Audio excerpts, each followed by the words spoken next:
The Kaynes kitchen मध्ये स्वागत आहे तुमचा। तर आज आपण बनवणार आहे डाल फाफडा। तर मम्मी एवढ्या दिवसापासून व्हिडिओ का नाही येत होती? कारण माझ्या मुलीचं लग्न होतं 7 तारखेला 7 डिसेंबरला, म्हणून आपले व्हिडिओ येत नव्हत्या।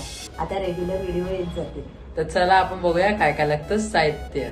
आपण इथे अशी एक वाटी सेट करून घ्यायची। तुमच्या घरामध्ये किती मेंबर असतील तशाप्रमाणे तशी आम्ही एक वाटी ही सेट करून घेतलेली आहे आणि या वाटीच्या मापानेच आपण साहित्य घेणार आहे।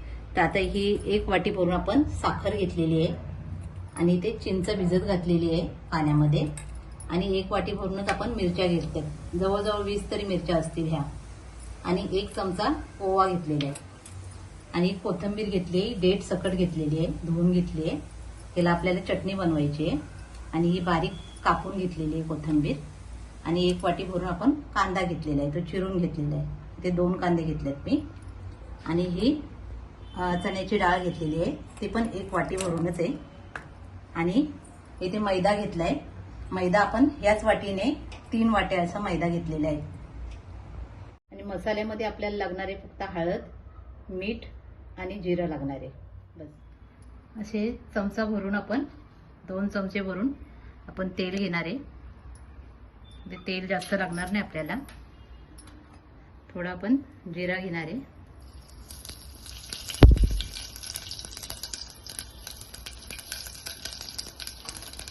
आणि ही बारीक कापून घेतलेली कोथिंबीर आणि किंचितशी आपल्याला हळद लागणार आहे, थोडीशी, जास्त नाही। आणि ही डाळ मी 3 पाण्यामध्ये धुवून घेतलेली आहे, अशी टाकून द्यायची आपल्याला।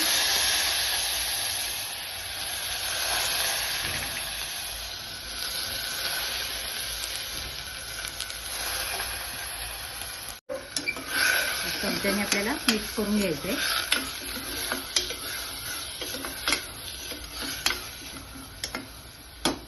आणि यात आपल्याला पाणी टाकायचंय, 1 आणि 2 ग्लास भरून पाणी टाकलेलं आहे मी यात आणि मीठ टाकायचंय फक्त त्याला,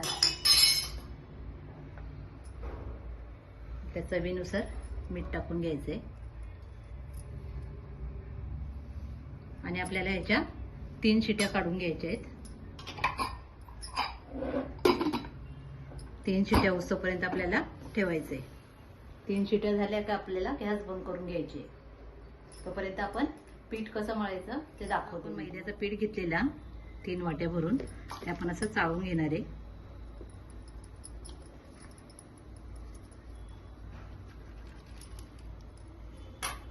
त्यातच आपल्याला थोडं मीठ टाकायचंय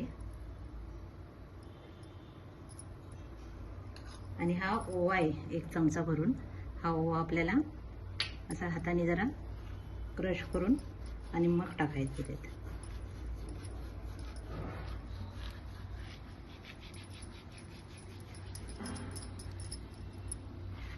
सगळं मिक्स करून ते आपल्याला पाण्याने असं पीठ मळून घ्यायचंय, जसं आपण चपातीला पीठ मळतो तसंच पीठ मळून घ्यायचंय आपल्याला।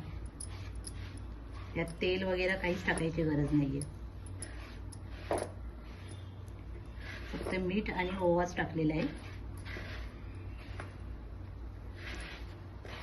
आपल्याला चपाती लाटता येईल असं एवढं पीठ भिजवून घ्यायचंय आपल्याला, जास्त भिजवायचं नाहीये।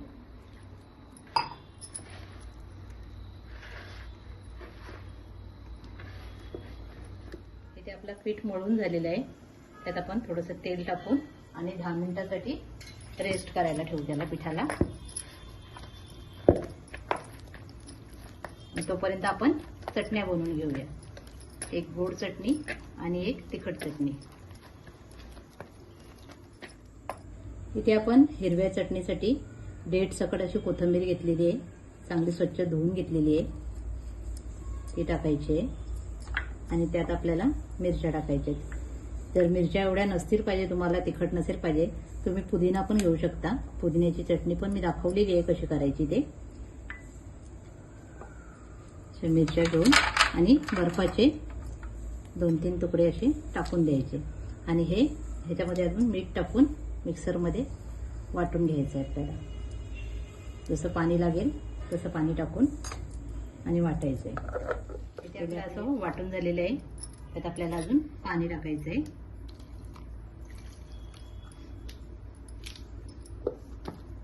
परत चटणी अशी वाटून झालेली आहे. जेवढं आपल्याला पाणी लागेल तेवढं आपण पाणी टाकायचं आहे त्यात.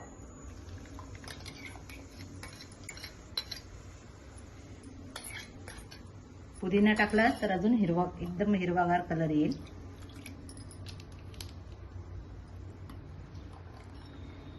ही आपली हिरवी चटणी तयार आहे. आता आपण गोड चटणीची तयारी करूया. गोड चटणी बनवण्यासाठी 1 चमचाभर जिरा घेतलाय मी आणि 1 वाटी भरून साखर घेतलेली आहे. साखरेऐवजी तुम्ही गूळ पण घेऊ शकता. आणि चिंच अशी भिजत घातली आहे ना, चिंचेचा कोळ घ्यायचा आहे आपल्याला.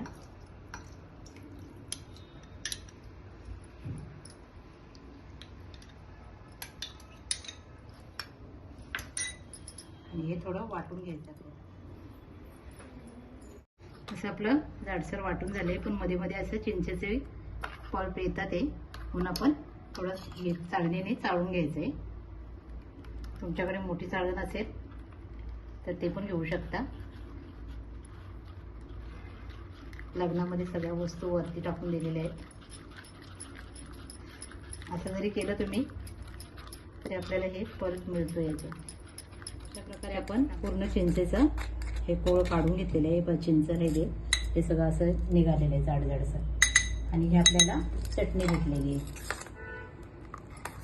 एक हिरवी चटणी आणि एक गोड चटणी.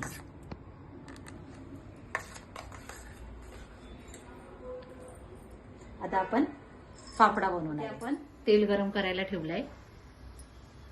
तेल आपलं गरम झालंय. आता आपण फाफडे बनवायला घेऊ.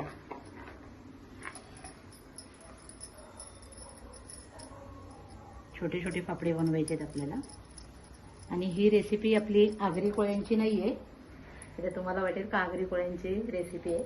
ही सिंधी लोकांची रेसिपी आहे. उल्हासनगरमध्ये आपण कधी खरेदी करायला आपण गेले असेल तर तुम्हाला माहिती असेल. नाश्त्याला आपल्याला दाल फाफडा भेटतो. तोच दाल फाफडा आज आपण इथे बनवून दाखवणार आहे.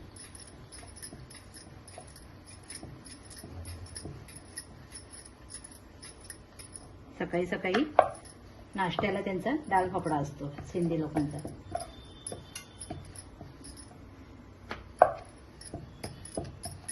हे असं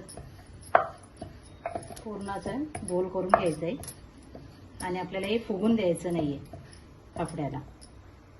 त्याला आपल्याला पुरी नाही करायची. फाफडा बनवायचा आहे. आणि हा फाफडा आपण असं पॅक करून पण आपण ठेवून देऊ शकतो एका एक पिशवीमध्ये. आणि टायमावरती डाळ बनवून आणि सर्व करू शकतो. असे आपल्याला खाचे पाडून घ्यायचे. हे नसेल असं सुरीने पण आपण करू शकतो असं. पण आपल्याला इथे कुठे फुगून द्यायची नाहीये त्या फाफड्याला. असे टोचे काढायचे आणि नंतर लगेच आपल्याला हे फ्राय करायचे आहे.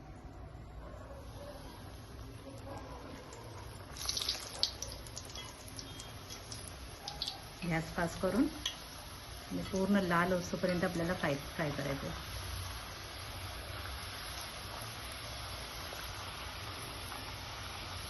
हे तुम्ही आधी पण करून 3-4 दिवस तरी हे फाफडे राहू शकतात.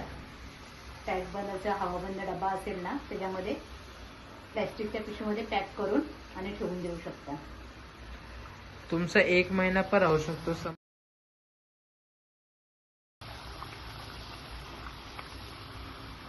त्याला पाणी नाही लागलं पाहिजे. फक्त पाणी न लागता आणि तसंच ठेवायचं आहे हवाबंद डब्यामध्ये.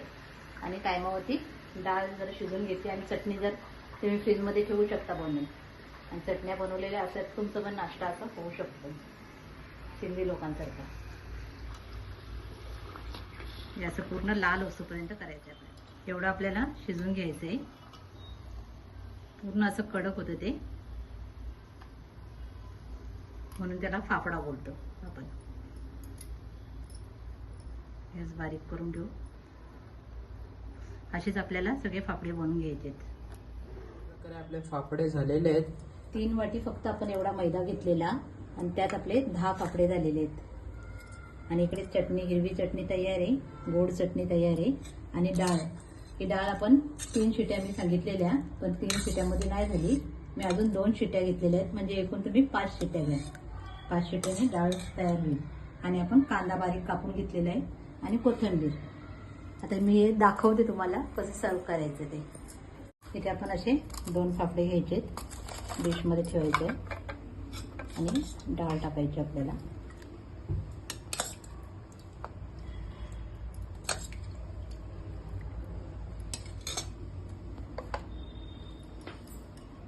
त्यावर आपल्याला हिरवी चटणी टाकून घ्यायची. तुम्हाला आवडेल तसं तिखट, गोड असं टाका. ही गोड चटणी टाकायची.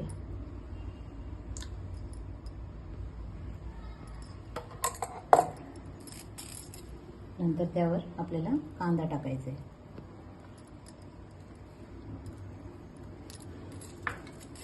आणि थोडीशी कोथिंबीर. अशा प्रकारे आपला डाल फाफडा रेडी आहे. आणि असं तोडायचं आहे. असं जरा कडक व्हायला पाहिजे आणि असं खायचं आहे. मी खाऊ? टेस्टी. तुम्ही पण ट्राय करा आणि नवीन असतील तर लाईक करा, सबस्क्राईब करा, शेअर करा आणि कमेंट करायला विसरू नका. मी खाऊ? टेस्टी. तुम्ही पण ट्राय करा आणि नवीन असतील तर लाईक करा, सबस्क्राईब करा, शेअर करा आणि कमेंट करायला विसरू नका.